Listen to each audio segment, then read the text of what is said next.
નમસ્કાર દર્શક મિત્રો, આપ નિહાળી રહ્યા છો N24 ગુજરાતી।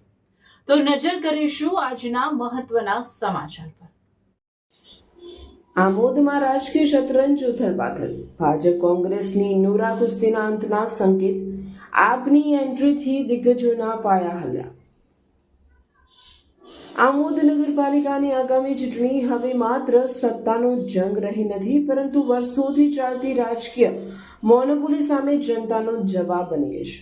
અત્યાર સુધી ભાજપ અને કોંગ્રેસ વચ્ચે તારી સત્તા મારી સત્તા જેવી સમજૂતીભરી રાજનીતિ ચાલતી હોવાના ચર્ચાઓ વચ્ચે આમ આદમી પાર્ટીએ વિધિવત એન્ટ્રી કરીને પરંપરાગત રાજકારણના સમીકરણોને ખોરવી નાખ્યા છે। મામલતદાર કચેરીએ ઉમટેલી સમર્થકોની ભીડ સાબિત કરે છે કે આ વખતે આમોદની જનતા પક્ષ નહીં પરંતુ વિકલ્પ શોધી રહી છે। ચૂંટણીના મેદાનમાં ઉતરેલા આમ આદમી પાર્ટીના ઉમેદવાર રિયાઝભાઈ રાણાએ સ્થાપિત હિતો પર સીધો પ્રહાર કરતા કડવું સત્ય જાહેરમાં મૂકી દીધું છે, જે શહેરભરમાં ચર્ચાનો વિષય બન્યું છે। તેમણે ખુલ્લામાં આક્ષેપ કર્યો કે ભાજપ અને કોંગ્રેસના નેતાઓ સત્તામાં હોય ત્યારે એકબીજાના સગા બની રહે છે અને પડદા પાછળની આ સાંઠગાંઠમાં સામાન્ય નાગરિક પાયમાલ થઈ રહ્યો છે। તેમના આકરા શબ્દોએ વર્ષોથી રાજકીય પકડ ધરાવતા નેતાઓને વિચારતા કરી દીધા છે। આમોદ નગરપાલિકાના વોર્ડ નંબર 1 માંથી યાસીનભાઈ દિવાન અને આસિફભાઈ રાજે, વોર્ડ નંબર 5 માંથી રિયાઝભાઈ રાણા અને વોર્ડ નંબર 6 માંથી યુસુફભાઈ મેદાનમાં ઉતરતા હવે ચૂંટણીનો જંગ ત્રિપાંખીયો બન્યો છે। આ પરિસ્થિતિએ વિરોધી છાવણીઓમાં ભારે દોડધામ મચાવી છે। અત્યાર સુધી સુરક્ષિત ગણાતા ગઢોમાં પણ આપ ગાબડું પાડી રહી છે। વોટ બેંકમાં થનારું વિભાજન કોને ડૂબાડશે અને કોને તારશે તે અંગે બંને પરંપરાગત પક્ષોમાં ચિંતા સ્પષ્ટ દેખાઈ રહી છે। રસ્તાઓના ખાડા, ગટરના ઉભરાતા પાણી અને નળમાં આવતું અનિયમિત પાણી જેવા મૂળભૂત પ્રશ્નો હવે રાજકીય મુદ્દા બન્યા છે। નામાંકન બાદ યાસીનભાઈ દિવાને દાવો કર્યો છે કે લોકો હવે પરિવર્તનના મૂડમાં છે। વર્ષોથી માત્ર વચનો સાંભળીને કંટાળેલી જનતા માટે આમ આદમી પાર્ટી એક વિકલ્પ તરીકે ઉભરી રહી છે। આમોદના ચોરાહા અને ગલીઓમાં હવે એ જ ચર્ચા છે કે જે નેતાઓ માત્ર ચૂંટણી સમયે દેખાતા હતા તેમને હવે જવાબ આપવાનો સમય આવી ગયો છે। જનતાએ અત્યાર સુધી આંખ મીચીને આપેલો ટેકો હવે પ્રશ્નો સાથે જોડાઈ રહ્યો છે। આપના ઉમેદવારોએ આ ચૂંટણીને વિકાસ વિરુદ્ધ વંશવાદ અને કામ વિરુદ્ધ કાવા દાવાની લડાઈ તરીકે રજૂ કરી છે। બીજી તરફ કોંગ્રેસની આંતરિક પરિસ્થિતિ પણ ચર્ચાનું કેન્દ્ર બની છે। નગરમાં કોંગ્રેસના આંતરિક વિખવાદ અને કમજોર સંગઠન અંગે ચર્ચાઓ તેજ થઈ છે।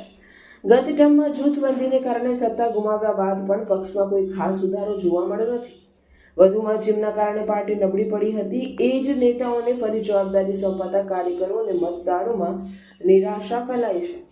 આમોદમાં હાલ કોંગ્રેસ એક અનિશ્ચિતતા અને આંતરિક સંઘર્ષનો સામનો કરી રહી છે, જ્યારે ભાજપ માટે પણ આ ચૂંટણી સરળ નથી રહી। આમોદ નગરપાલિકાની આ ચૂંટણી હવે માત્ર સત્તા માટેનો જંગ નહીં પરંતુ ભ્રષ્ટાચાર અને રાજકીય ગોઠવણો સામે જનતાની કસોટી બની ગઈ છે। 2026ની આ ચૂંટણી આમોદના ભવિષ્ય માટે મહત્વપૂર્ણ સાબિત થવાનું છે। હવે જોવાનું એ રહ્યું કે જનતા પરંપરાગત રાજકીય ગોઠવણોને તોડી નવી દિશા પસંદ કરે છે કે નહીં। બ્યુરો ચીફ અલમાસ બાદશાહ, N24 ગુજરાતી ન્યૂઝ ભરૂચ। તોડે નહીં તબ તક છોડે નહીં। મેં વોર્ડ નંબર 1 માંથી આમ આદમી પાર્ટીમાં ઉમેદવારી નોંધાવી છે ને વોર્ડ નંબર 1 માં પ્રજાને ખબર જ છે કે યાસીન દિવાન પ્રજા માટે કેટલો દોડેલો છે ને મને પ્રજા પર વિશ્વાસ છે। દરેક સમાજના લોકો પર મને વિશ્વાસ છે કે મને જંગી બહુમતીથી જીતાડશે ને મેં આશા કરું છું દરેક સમાજના લોકો માટે ગમે ત્યારે મારી ગમે ત્યારે જરૂર પડે અડધી રાતે પણ તો મને ફોન કરો યા તો મારા ઘરે દરવાજો ખખડાવો। મેં અડધી રાતે તમારા માટે કામ કરવા તૈયાર છું। કયા મુદ્દાને લઈને આમ આદમી પાર્ટી આજે મેદાનમાં ઉતરવાની છે? દરેક મુદ્દાઓને લઈને ઉતરશે। કચરાનો બાબત હોય, પાણીની બાબત હોય કે ગટરની બાબત હોય। મેં 5 વર્ષ સુધી નગરપાલિકામાં એટલા ધક્કા ખાધા છે। ભાજપના લોકોને કીધું છે કે ચાલો અમારું કામ કરો, પણ કોઈ અમારું કામ કર્યું નથી। જ્યારે અપક્ષના લોકો ત્યાં બેઠેલા હોય, બંને ભેગા મળીને બેઠા હોય ત્યારે બી અમે કહીએ છીએ કે ભાઈ અમારું કામ કરો, અમારી ગટરો છલકાય છે, કચરાના ગાડી નથી આવતી, તો પણ અમારું કોઈ સાંભળવા તૈયાર નહોતું। એટલે મેં આજે આમ આદમી પાર્ટીમાં ફોર્મ ભર્યું છે ને મને વિશ્વાસ છે મારી જનતા પર કે મને જંગી બહુમતીથી જીતાડશે।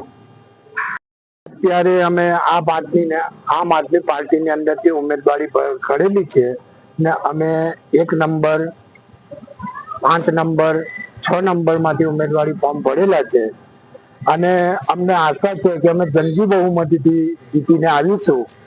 કેમ કે અત્યારે જે આવેલા છે અમારી સામે લડવા માટે, કોંગ્રેસ શું કે ભાજપ શું, બધા જ માસીના છોકરા હોય એમ મને લાગે છે.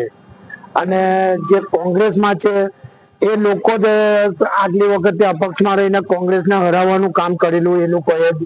અને આ ભાજપના ખોળામાં બેસીને આગલા 5 વર્ષ એમને કોઈ કામ કરેલું નથી. પ્રજા સમક્ષ અમે પ્રશ્ન લઈને જતા હતા, એમને કહેતા હતા કે તમે વિરોધ પક્ષમાં બેઠા છો તો વિરોધ નોંધાવો, કે તે ઘડી અમને એક જ જવાબ હતો કે પ્રજાને થાકવા દો. પ્રજા થાકશે તો જ આપણને મજા આવશે.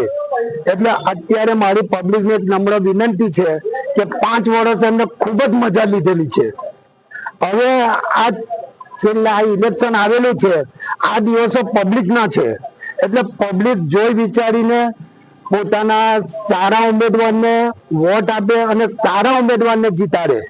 એમને જે બી સારા ઉમેદવાર લાગતા હોય છે કામ કરે એવા, પછી એક વખત તમે જીતાડીને લાવેલા અને પબ્લિકને થાકવા દો. અત્યારે મારે તો પબ્લિકને એમ જ કહેવું છે કે આજે એમને થકવી દો, આજે એમને થકવી દો.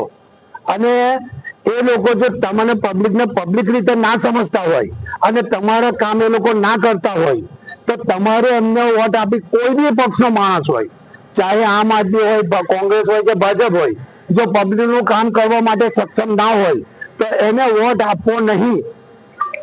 તમને લાગતું હોય કે મારા જે વોર્ડની અંદર સભ્ય ઉભેલા છે એ સક્ષમ છે અને કામ કરે એવા છે, કે પછી વારંવાર તમે રજૂઆત કરવા જાઓ ને પબ્લિકને થાકવા દો. હમણાં તો પાલિકા પાસે પૈસા નથી, પાલિકાના હમણાં સાહેબ નથી, આવી રીતે વનીના બહાના કાઢીને અને તમને પબ્લિકને પોતાની ઘરે મોકલી દેતા હોય. પાણીની તકલીફ હોય, લાઇટની તકલીફ હોય કે રસ્તાની તકલીફ હોય, કોઈ બી પબ્લિક આવે તો એના પ્રશ્નને વાચન આપતા જ નથી એ લોકો. અને આગળ 5 વર્ષે પબ્લિકે જોયેલું છે કે ભાઈ પબ્લિક આમોદની જનતા ત્રાસી ગયેલી. જે લોકો સત્તામાં બેઠેલા એમનાથી બી ત્રાસી ગઈ ને જે લોકો વિપક્ષમાં બેઠેલા, અપક્ષમાં બેઠેલા એ લોકોથી બી ત્રાસી ગયેલી. હવે એ લોકો માસીના જ છોકરા છે. તમે આવતા 5 વર્ષની અંદર તમે કોંગ્રેસ વાળા કને જાઓ કે ભાજપ વાળા કને જાઓ, જવાબ તો એક જ એમનો હોય છે. એટલે મારું પબ્લિકને નિવેદન છે કે પોતાના કેન્ડિડેટ જોઈ વિચારી અને પ્રજા મત આપે. અને મારી મીડિયા તરફ અપીલ છે, મીડિયા તરફથી પબ્લિકને અપીલ છે કે અમે તમારા માટે પૂરું કામ કરવાના હોય છે અને અમે કામ કરીશું. માટે અમારી તરફથી કોઈ બી પ્રશ્ન હોય તો તમે અમારી તરફ રાત્રે 2 વાગે બી આવજો. અમે તમારું કામ કરવા સક્ષમ છે અને તૈયાર છે.